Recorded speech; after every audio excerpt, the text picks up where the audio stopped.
故事。有一位女士哦，我们对她的认识不是很多，但是只知道说，这位女士大家都很排斥她。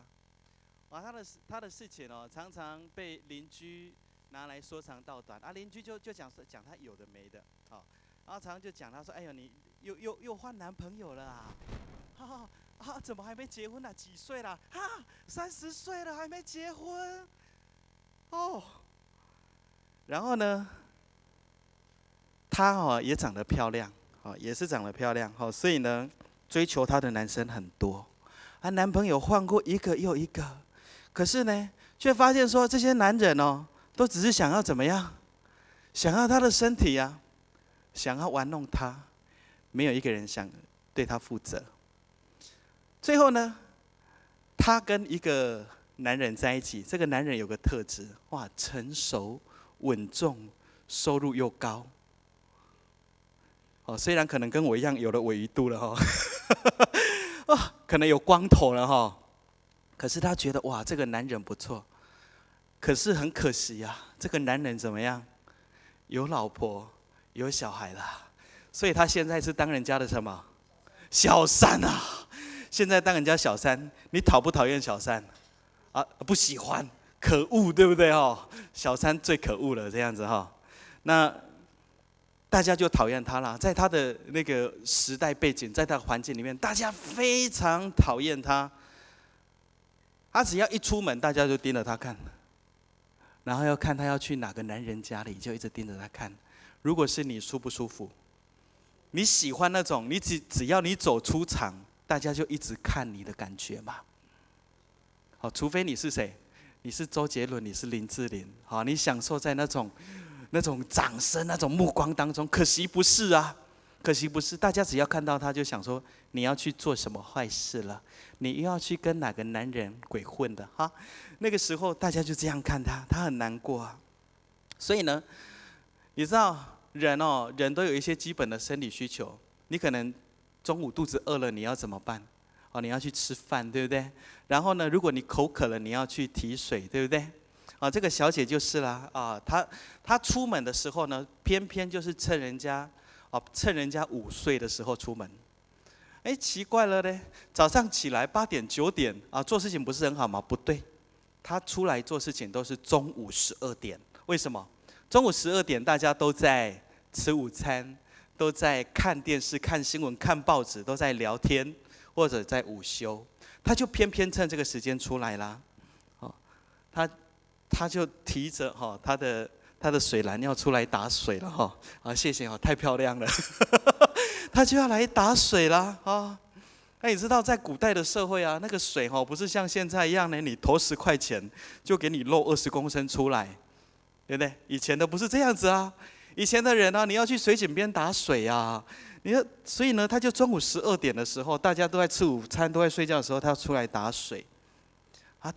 他走到了这个水井边，奇怪了，怎么一个先生坐在这里？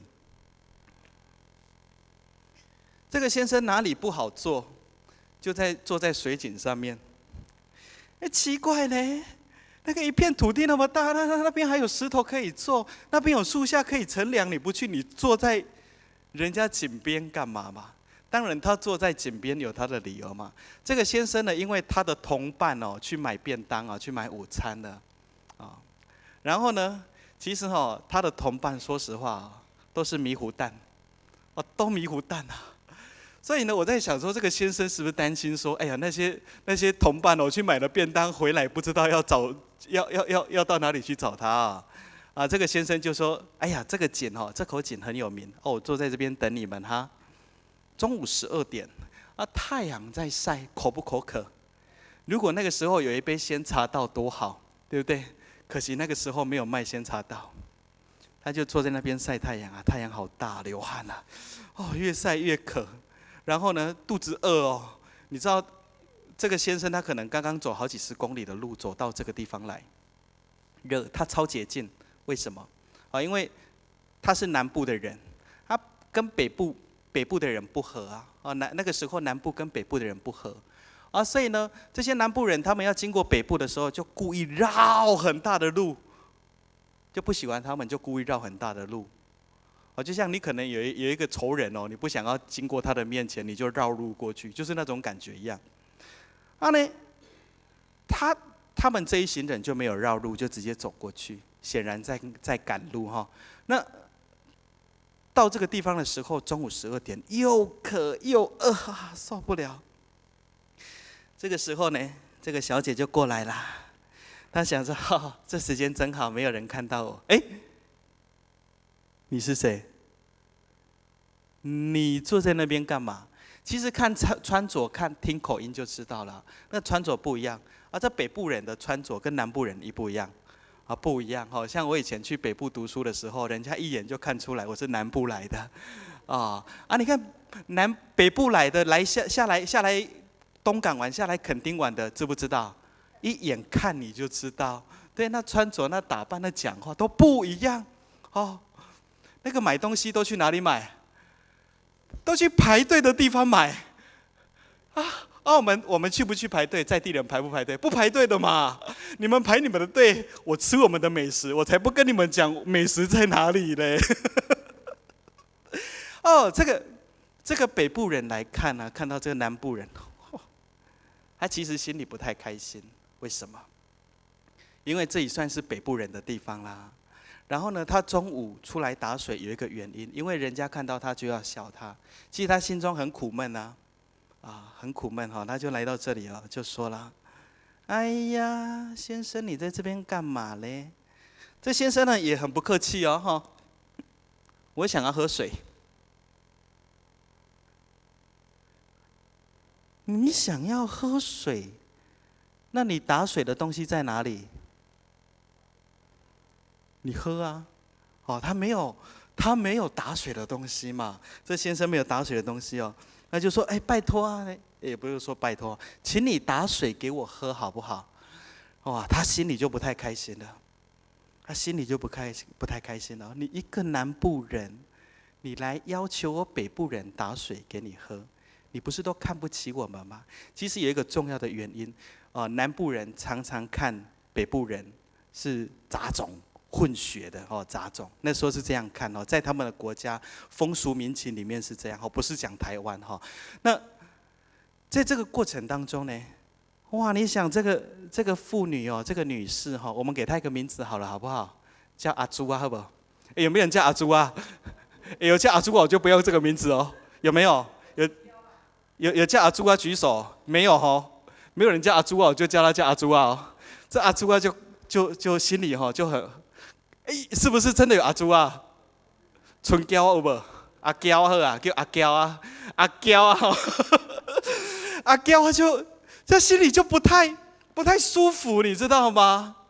他就把他的怒气、把他的委屈、把他的愤怒发泄在这里。你一个南部人，你跟我北部人，你要什么水喝可是呢，这个先生。有没有感受到他的敌意，或者感受到他的不满？有，可是他丝毫没有被冒犯的感觉。他就问啦：“哎呀，这位小姐，如果你真的知道上帝要给你的礼物是什么，还有现在坐在这边跟你讲话的人是谁，你早就求他给你这个礼物了。”很有意思。这个小姐听了就有兴趣了那小姐听了有兴趣。然后呢？但是他不明白什么意思他就问啦：“哎呀，那你到底是谁？”他不知道嘛这妇女呢就不明白他说的话，就进一步的说：“你没有打水的工具，那你怎么有水可以给我喝？”他有好多的不明白这先生就继续跟他说了：“你不明白没有关系，把你的丈夫找来。”这个30岁还没有嫁的这个阿娇他就想，你看我的年纪，我像是嫁了，其实我还没嫁就跟他说：“我没有丈夫吧？我没有丈夫。”结果这个先生就跟他讲说：“你说没有丈夫是对的，你过去曾经有5个同居人，现在和你在一起的不是你的老公。”哇，他吓了一跳。你怎么知道我的事情？最后呢，这一个女生，她就把这个打水的东西丢在那边，她也不要了，东西也不要了，她马上跑回城市里面，就去跟大家说，那些曾经笑她的人、骂她的人、羞辱她的人，跟他们讲：哎，我遇到了在我们祖先圣经里面所留下来讲的那一位弥赛亚，我今天遇到了。大家相不相信他讲的话？大家相信，为什么？因为这个人素来是他们所认识的。大家知道你这个人平常都遮遮掩掩的，你怎么会突然跳到大家的面前，告诉大家你遇到了弥赛亚？真的有人相信他，因为大家看到了，他本来都是在阴影里面生活的人，突然之间，他走到了阳光底下，告诉所有人他生命的遭遇。哇！各位，我们生命中有没有这样的经验？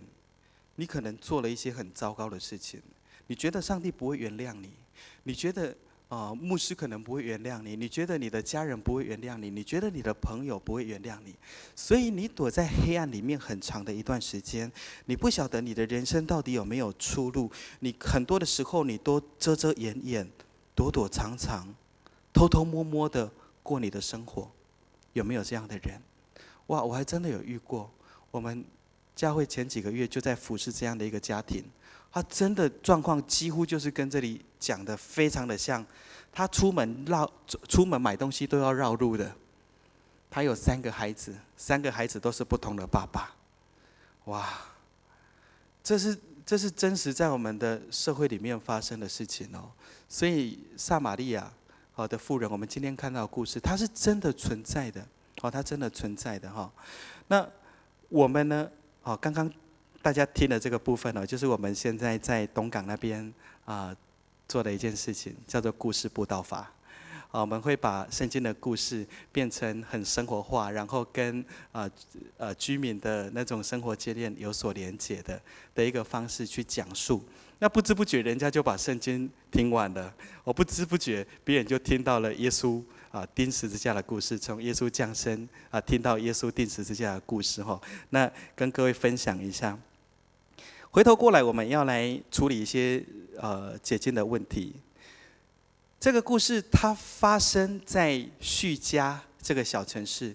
关于叙加这个小城市，它本身是一个难题因为在圣经里面，叙加只出现过唯一一次在这里，在旧约都没有出现过这是一个难题哈。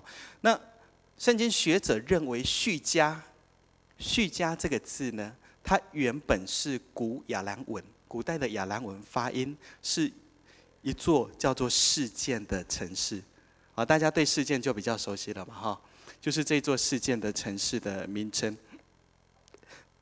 那示剑就是表示的是刀剑的剑。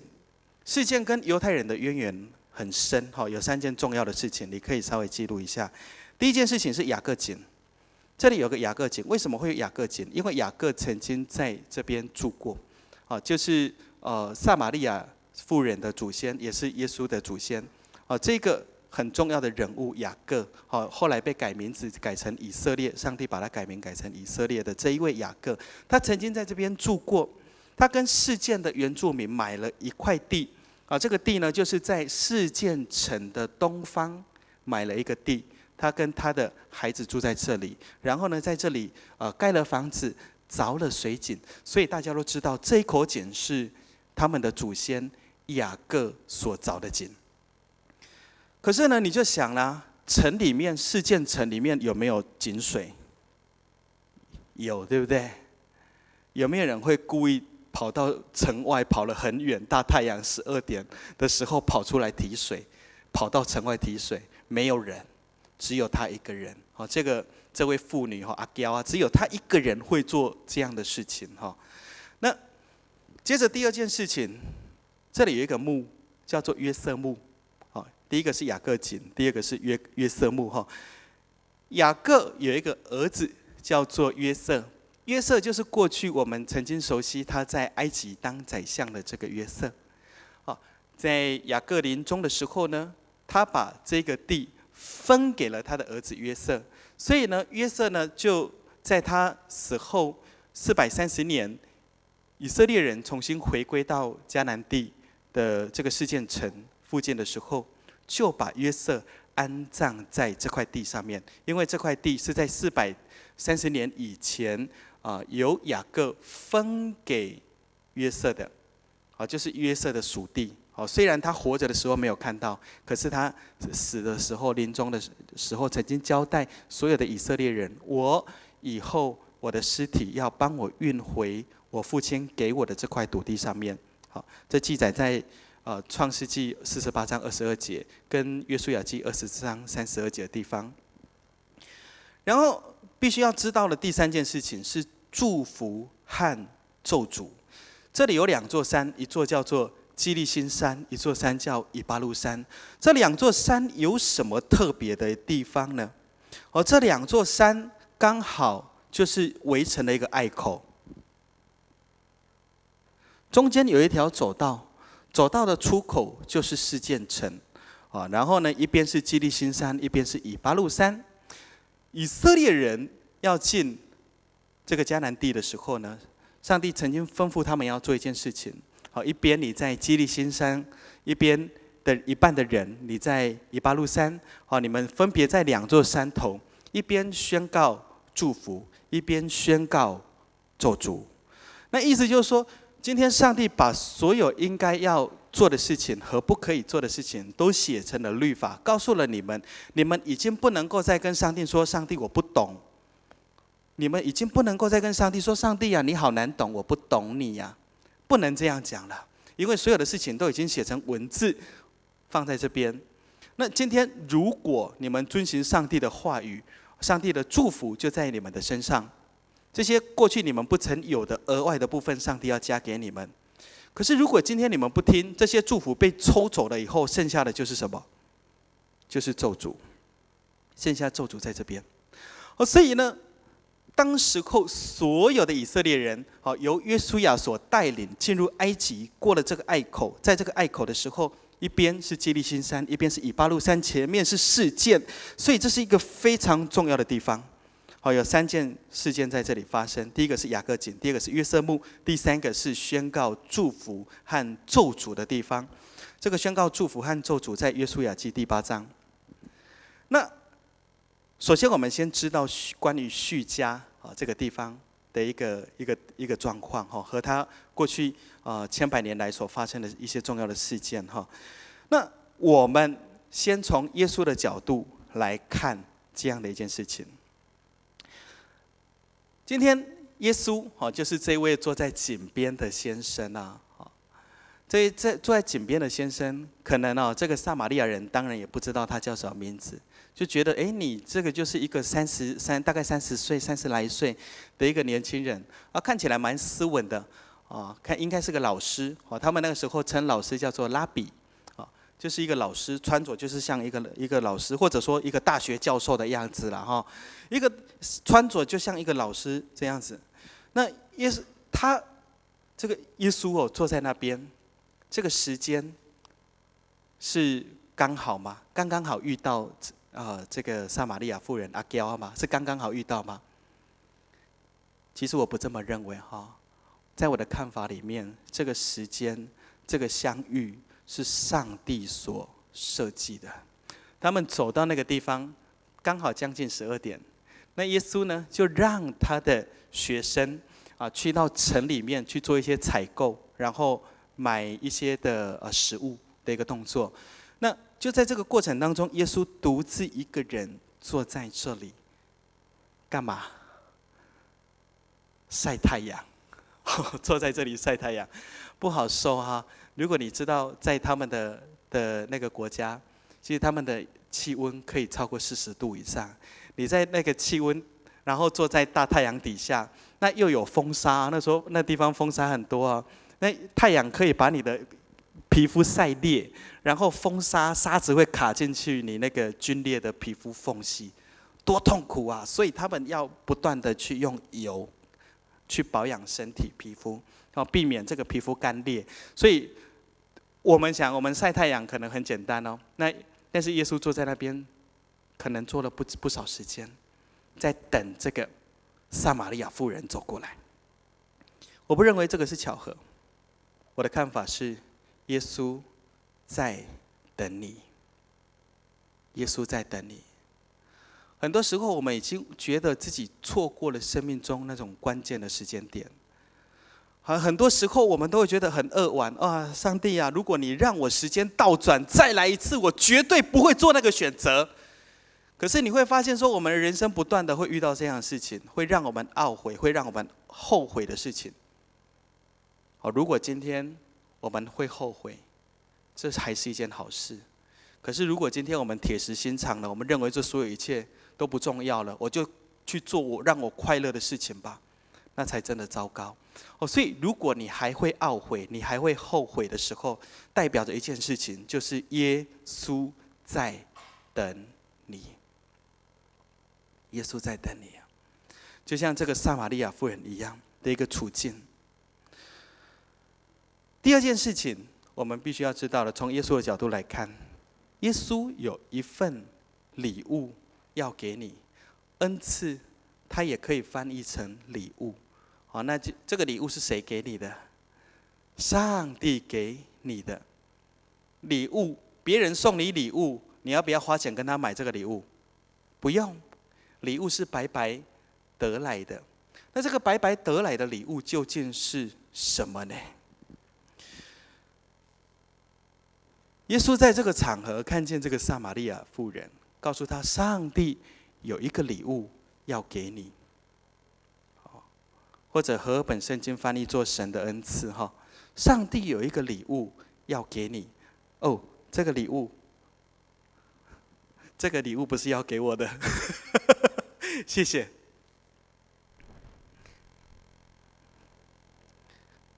礼物这个东西是一个关心你、一个爱你的人，他所送给你的。所以各位，你有收过礼物吗？情人送的礼物有吗？多久没有了？好久没有了。大声一点，好久没有了。送礼物也是表达爱的一种方法，不一定每个人都需要，对，但是它可能还是很重要。那上帝为我们每一个人预备了礼物，这个礼物到底是什么？耶稣对他说，对这个撒玛利亚妇人说，凡喝这个水的人还要再渴，可是呢，如果你喝了我给你的水，就永远不渴。我给你的水要在你的里面成为泉源，一直涌到永生。所以耶稣是做什么的？耶稣听起来像是做直销的，在卖饮水机的，对不对？耶稣的饮水机让你可以不用去装水，就可以一直去冒出来。这个当然如果是直销，这个就太夸张了，对不对？你的饮水机不用接水管，不用抽地下水，就可以一直有水出来。这什么饮水机？我也要买一台。这个不叫饮水机，这个叫除湿机。好，但是耶稣讲的不是这个。耶稣不是做直销的，他也不是卖饮水机的。耶稣所讲的这个礼物呢，是一个让你的灵魂不再饥渴，不再漫无目的的追求各种享乐，能够填满你心中的空虚，医治你的痛苦，让你在情欲的享受和金钱的追逐当中脱离出来。这一个叫什么？饮水机？不对，这个叫做耶稣的活水。活水的比喻里面呢，事实上它包含了3件事情。第一件事情就是耶稣会用他的自身来解决咒诅和罪的问题，就是十架的救恩。耶稣自己走上了十架，为全世界的人类承担了一切的罪跟咒诅，但是我们必须要相信而且接受。第二件事情是圣灵会充满你。这个活水这件事情，其实圣经里面很常用水来比喻圣灵，很常用水来比喻圣灵。那第二件事情就是圣灵会充满你，让你知道你生命当中真正需要的是什么，让圣灵回家。这句话听不懂，什么是让圣灵回家？今天我的家里可能有什么？有电冰箱，可能有洗衣机，可能有电视机。假设我是我这个家的主人，我回来了，好累了，我想要看电视，我要看民视新闻台。奇怪，电视怎么打不开？那我跑去按，电视坏了，哦，气死人了！我去喝个汽水消消气。冰箱没电了，汽水不冰了，哦，算了，我去洗衣服。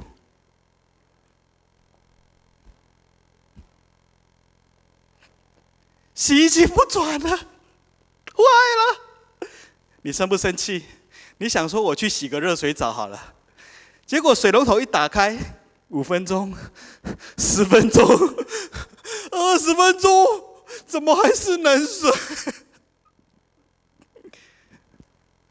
你生不生气吗？你一定很生气。我告诉你，这就是圣灵的感觉。圣经说，圣灵是我们身体的殿。今天当有一天你邀请圣灵回家，或者是圣灵今天强行开门了，我就是要回这个家，我要回你的身上了。他今天看到的是什么情况？他看到了过去你对于金钱的追逐，你对于功利的一个追求不择手段。他看到你在情感这件事情上不忠贞。他看到了你在你的工作上面怠忽职守。他看到了你的家庭关系乱七八糟，他看到了你跟你父母的关系，他看到你跟你孩子的关系，只能用4个字来形容，哪4个字？惨不忍睹，对不对？你知道，如果有一天当圣灵回家，看到所有的东西都坏了，都不能用了，哇！多难过！如果你是这个家的主人，你难不难过？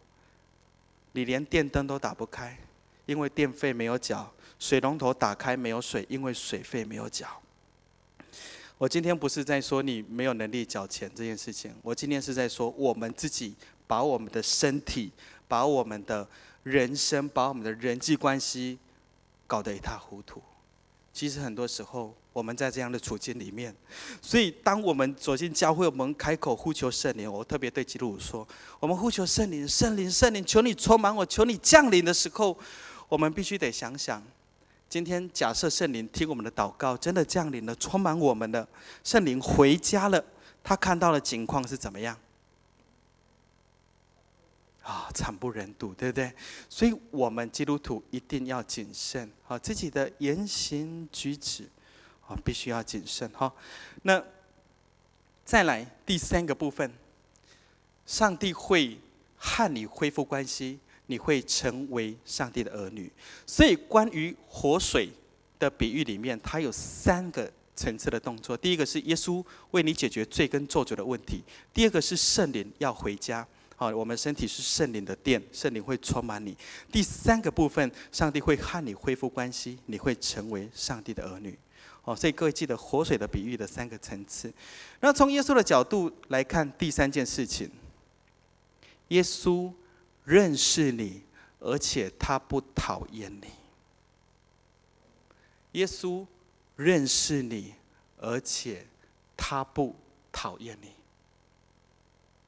你会不会觉得你人缘很不好？有些时候可能会这样，对不对？你做一个主管，基督徒主管，大家都在看你，同事都在看你，你一个基督徒也不怎么样嘛，同事之中只有你们3个基督徒，你们基督徒人格品性也没有比别人好嘛，都在看你，你一个基督徒发什么脾气啊？你一个基督徒个性这么差，大家看你。很多时候我们会觉得，我自己生命当中很多不完全哦，可能有时候连你的孩子都看不起你，有时候你的父母都搞不清楚你在干什么。很多时候我们可能在这样的一个状况里面，甚至连我们自己都觉得我们自己很糟糕。可是不管你的人生在什么样的处境当中，是好是坏，在耶稣的眼中，有一件事情比这所有的一切都重要。不论你是一个好人，或者你是一个坏人，有一件事情比这所有一切都更重要，就是耶稣喜欢你。耶稣喜欢你。你跟你旁边人说，耶稣喜欢你。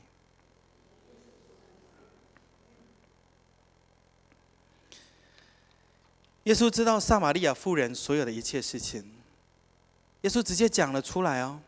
耶稣直接讲出口：你有5个男朋友，现在和你你有5个同居人，现在和你在一起交往的是别人的老公。上帝直接讲出来，好吧？如果今天我可能假设苏医生借我一下好了，我可能知道苏医生一些不好的事情哦。然后呢，我就当众讲，哎呀，苏医生啊，你帮人家拔牙，你拔到连舌头都拔出来啊，太夸张了，我没有这么夸张啦，假设了，苏医生的技术不错，我去让他弄过牙齿哦，假设，哎呀，然后我就当众讲，哎呀，苏医生，我上次去诊所，他把人家舌头都拔出来了，哇！如果当众你的事情被讲出来，你会不会开心？你不开心。你会很生气，你会很愤怒。44节，耶稣就说：“先知在自己的家乡没有人喜欢，因为他到了一个陌生的地方，他把别人的事情讲出来，别人会震撼，别人会惊讶，别人会折服在上帝的大能里面。可是，在他的家乡，他对祭司、他对文士、他对法利赛人这样讲的时候，他被怎么样？他被讨厌。”好，所以有没有一些时候你会觉得，哎，牧师在台上讲话根本就针对你，根本就在骂你嘛？我告诉你不对，牧师不是在针对你，不是在骂你。你知道在写讲章的时候，牧师自己就会先被耶稣骂过一轮。所以牧师不是在针对你，他在讲上帝的话。所以有时候你在台下，你觉得，哎呀，你讲我的事情吗？不是啦，哈。事实上，耶稣已经在前几天，先把你们的牧师先给骂过一轮了。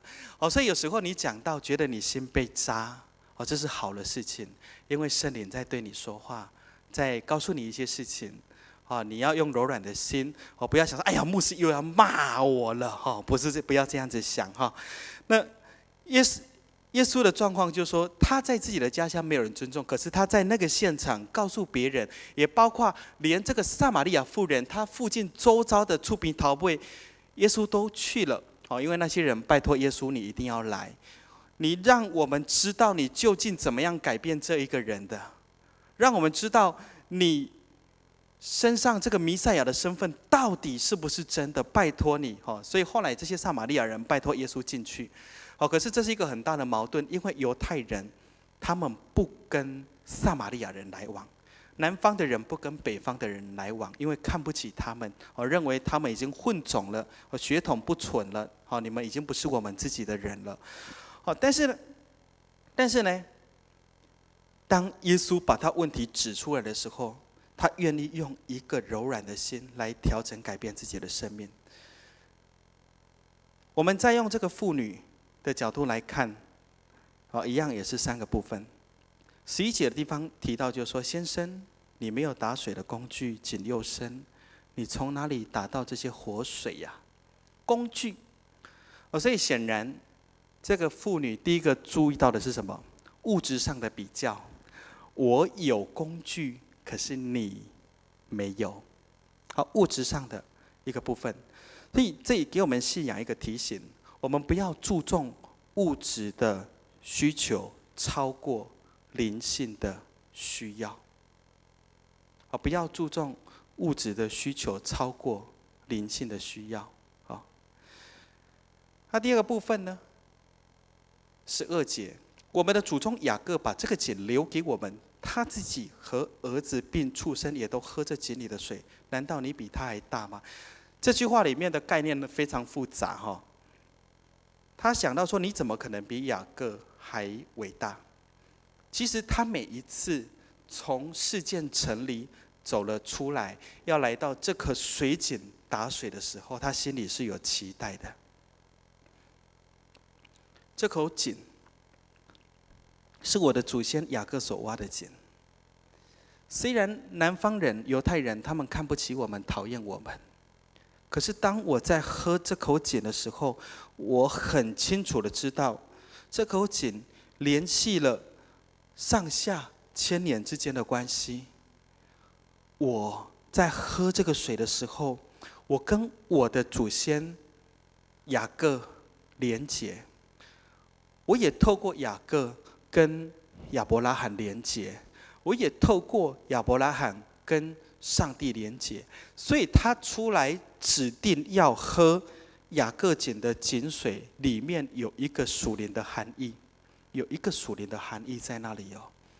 因为他不太确定怎么样能够让自己跟上帝有连结，让自己得救，所以他指定要找那口井。所以你知道吗？每一次中午12点他出门的时候，他提着他的水桶出门的时候，那每一步路都是一个没有声音的祷告。虽然他祷告不出口，虽然他认为上帝已经不会喜欢他，不会接纳他了，可是当他走到这里在打井打水的时候，他第一个想到的就是他的祖先雅各、亚伯拉罕、上帝。你知道吗？这一切上帝都听到了。他每一步路都是没有声音的祷告。你的生命里面有多少的时间你走过这样的道路？你觉得上帝不知道你的处境？你觉得上帝不知道你的难处？你觉得你这每一步路你都走得沉重，你都要忍受别人的眼光、别人的嘲笑、别人的轻视，你忍受着很多的羞辱，在走你人生的道路。你心中有苦，这个苦你讲不出口，但是上帝知不知道？你跟你旁边人说，上帝都知道。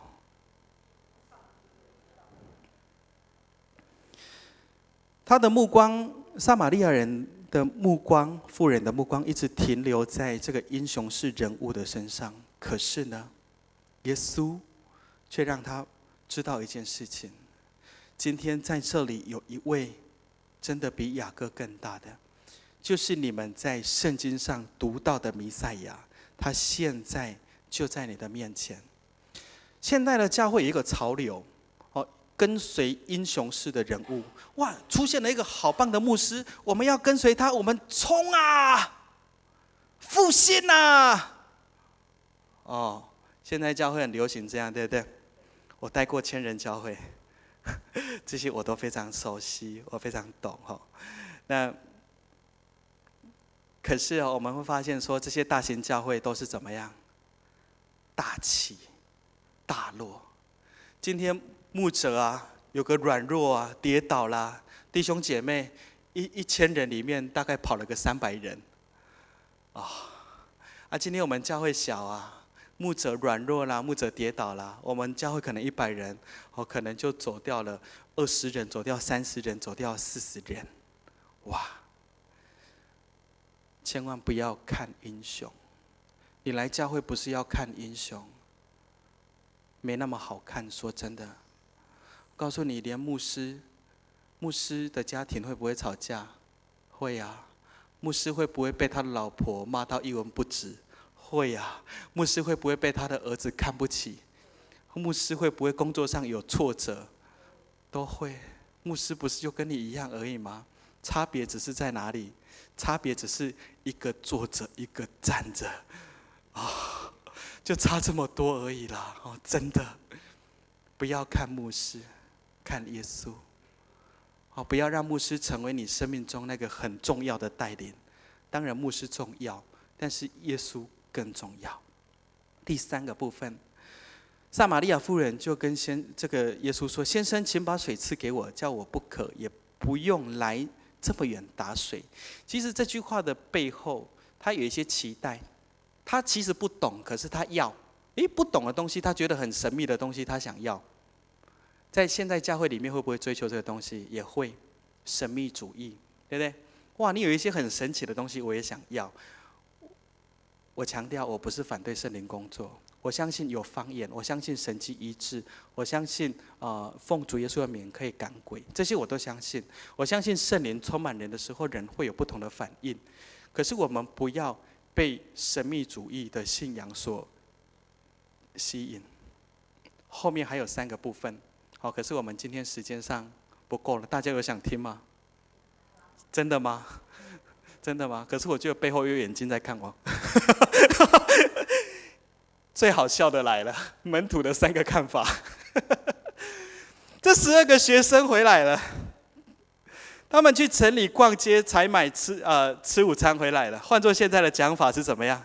他们去草衙道做完了旋转木马，然后做完了摩天轮，然后吃了那个套餐，然后外带一杯鲜茶道跟一个便当回来给耶稣了。看到耶稣，他们很惊讶。3个问题。第一个问题，耶稣，你有问题吗？你怎么跟一个这种打扮的人在一起啊？撒玛利亚人，你怎么跟这种人在一起？你在开玩笑吗？耶稣，你有问题吗？我们犹太人不跟撒玛利亚人来往的啊！你竟然跟他共用一个打水的器具喝水，玷污啦！你回去要献祭，要祷告啊！第一个问题。第二个问题，这位太太，你有事吗？你莫名其妙的中午12点，你不在家里吃饭、睡觉、看电视，你竟然从你的城跑出来。城里面没有水井吗？我们刚刚去城里面那个水井多少口，你不在那边打水，你跑到城外这个地方来打水，你有问题吗？第3个问题，还好我刚刚吃饱，也睡好了所以呢，我现在没有问题了。别人都有问题，就我没有问题。我用一句现在年轻人讲的话来形容耶稣的学生，叫做猪队友。他们真的从来不晓得耶稣在做什么事情，也不是从来不晓得，其实他们不是那么的明白，真的不是那么的明白哈。可是后来他们明白了，在五旬节的时候，圣灵充满他们，他们一一的都明白了。基督徒，我们千万不要站在这个位置，不断的审判别人，不断的看别人。你都有问题，我都没问题。这给我们一个很深的问题，一个很深的提醒哈。圣经的话语是用来对我们自己，不是用来对付别人的。如果你今天做一个基督徒，你用圣经的话语来攻击你的丈夫、你的妻子、你的孩子的话，这是不正确的。你要把圣经的教训活给他们看，来打动他们的心，不是用圣经的话语来责骂别人。我们一起来祷告。天父，我们来到你的面前，主，求你来帮助我们。主，透过今天在讲台当中我们所听到关于撒玛利亚妇人和耶稣相遇的这个故事当中，我们也来反省我们自己的生命，我们的软弱和我们的不足。主，求你来看顾我们。主啊，在我们一切的需要，在我们的软弱和我们无法战胜的罪，还有许多的不好的习惯里面，主，求主你来介入，来给我们力量，以你福音的大能深入到我们灵魂的深处，彻底的将我们过去那些不为人知的一面，在主你的面前袒露出来，并且借着上帝你所启示的方法来处理这些我们没有办法面对的事情，让我们的生命在主你的手中被你分别为圣，成为侍奉上帝的儿女。谢谢主，祷告奉靠耶稣基督的圣名，阿们。我们谢谢陈传道我们介绍这位井边先生。我们知道我们所做的，我们的主都知道，但是只要我们听从上帝的话语，遵行他的旨意，那祝福就会临到我们。